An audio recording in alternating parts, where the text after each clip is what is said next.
A long-lost novel by iconic African-American author Richard Wright has been published and released decades after his death. Wright is, of course, best known for Native Son and his autobiography Black Boy, both written in the 1940s. Wright was born on a plantation and lived in many cities before moving to Harlem, where he began writing, exploring the American racism he both personally experienced and witnessed. At one point, Wright moved to Paris, where he felt he had more freedom as a black man. He died in 1960. The novel, The Man Who Lived Underground, was written in the same period as his classic texts, but rejected by publishers before being turned into a short story. But many of its themes are still relevant today. Joining me now for more is Julia Wright. She is the daughter of Richard Wright. Julia, welcome. It's so great to have you with us. Before we begin, tell us the story of how you rediscovered the full text of your father's novel and what you thought when you read it for the first time. I was living in Paris, and I used to go to visit prisoners on death row in the United States. And on my way to death row, I would be aware of shootings in cities I would cross in the United States of unarmed people, black people mainly.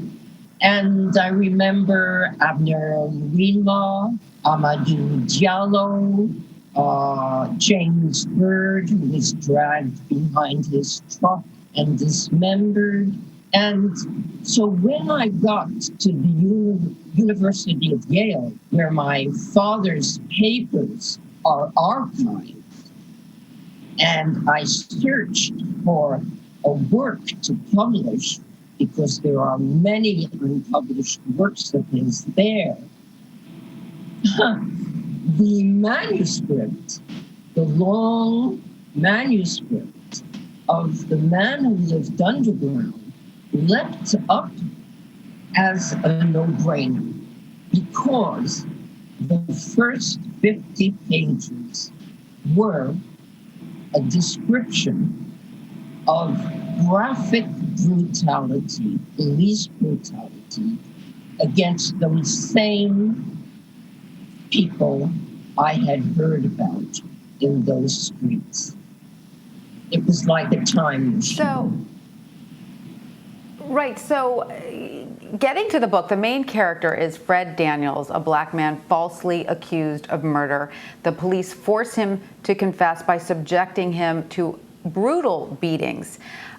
Is that the scene that prevented the book from being published all those years ago? And when you read that scenes and the depiction of police brutality in the book, and when you think about what this country has been going through very recently in terms of policing, what did you think? It was, yes, like a time machine. Back then, publishers, white publishers, because there were no black publishers to speak of, did not find those pages comfortable.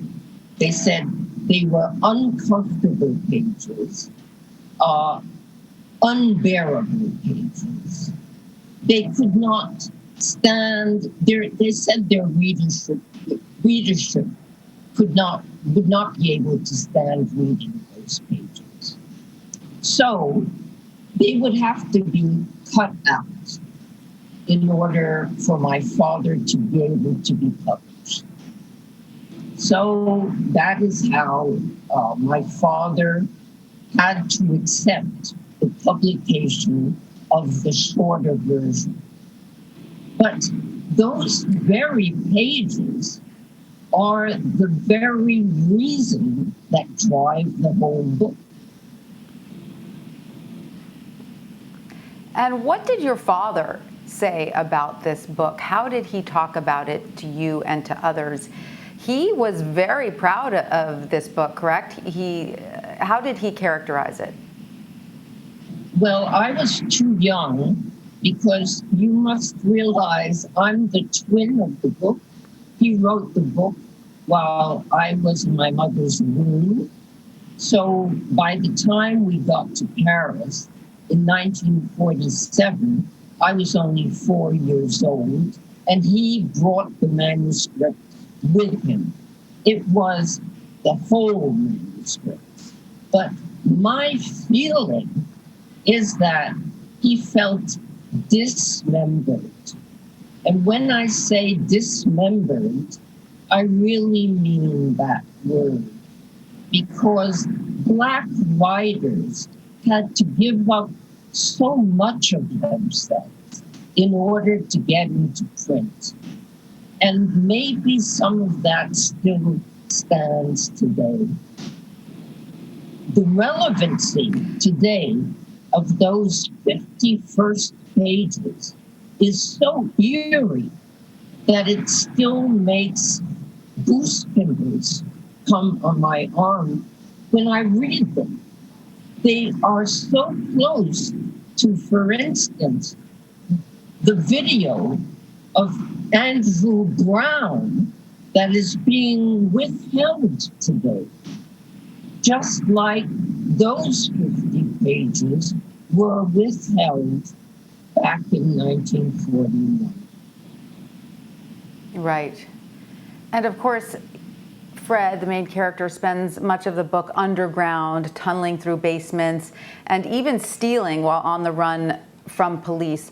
What do you think your father was trying to say about how Fred is, searching for freedom, but doesn't fully successfully find it underground, and even starts, committing the crimes that police were accusing him of in the beginning that he hadn't done? What is the message that your father is getting at there? Every time I reread that book, I have a different take on it.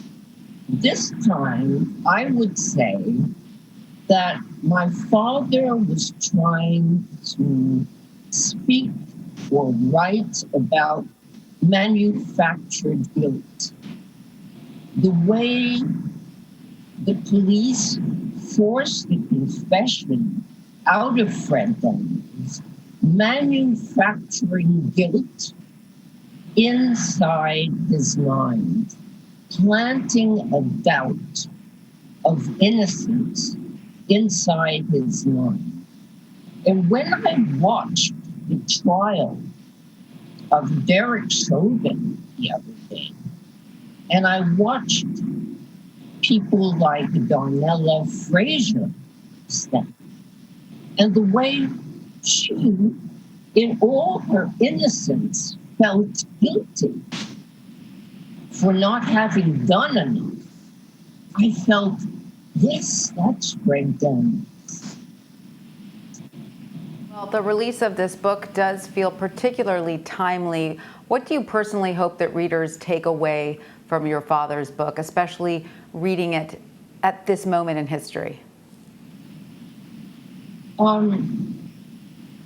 That there is more to Richard Wright than meets the eye, that he was so very complex. He was not only the writer of protest novels, he was many layered. He was a Black Kafka. He was a Black Edgar Allan Poe. He was years in advance of Ralph Ellison's Invisible Man. He was so prescient that I would almost say, is America ready for him yet? Well, Julia Wright, thank you so much for joining us. We truly appreciate your time and all that you've shared with us about your father. Thank you so much. Thank you for having me.